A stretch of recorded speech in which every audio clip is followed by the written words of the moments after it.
बिहार में विधानसभा चुनाव संपन्न हो चुका है। नई सरकार ने कामकाज भी शुरू कर दिया है, लेकिन तेजस्वी यादव अभी भी ये मानने को तैयार नहीं हुए हैं कि जनता ने उन्हें चुनाव में हरा दिया है।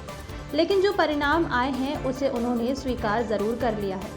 आरजेडी की ओर से चुनाव को कोर्ट में चुनौती भी दी गई है और अब बिहार में नए चुनाव की तैयारी शुरू हो गई है। राज्य चुनाव आयोग के दफ्तर में बैठकों का दौर शुरू हो गया है। उम्मीदवारों ने भी जनसंपर्क शुरू कर दिया है। संक्रमण के दौर में बिहार में विधानसभा चुनाव हुए और अब नए साल में भी बिहार नए चुनाव के लिए तैयार है। बिहार में गांव की सरकार के लिए चुनाव संपन्न कराने की कोशिशें तेज हो गई हैं। राज्य निर्वाचन आयोग के मुताबिक मार्च से लेकर मई महीने के बीच राज्य में पंचायतों और ग्राम कचहरी के चुनाव संपन्न कराए जा सकते हैं। राज्य चुनाव आयोग की ओर से जो संकेत मिल रहे हैं उसमें साफ है कि पंचायत चुनाव की घोषणा जल्द हो सकती है।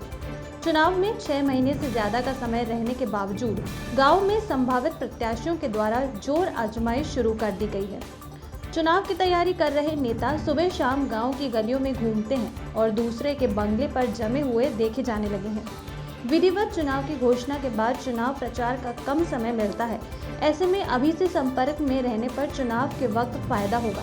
वैसे तो आधिकारिक तौर पर पंचायत चुनाव की कोई घोषणा या तिथि नहीं बताई गई है, लेकिन संभावना के अनुसार 2021 के अप्रैल मई में पंचायत चुनाव होने की बात कही जा रही है, जो मध्य जून तक समाप्त होगा।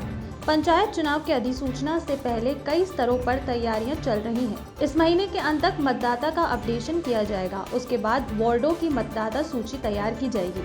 वार्ड स्तर पर मतदान केंद्र भी चिन्हित किए जाएंगे, जिसकी तैयारी जिला प्रशासन को करनी है।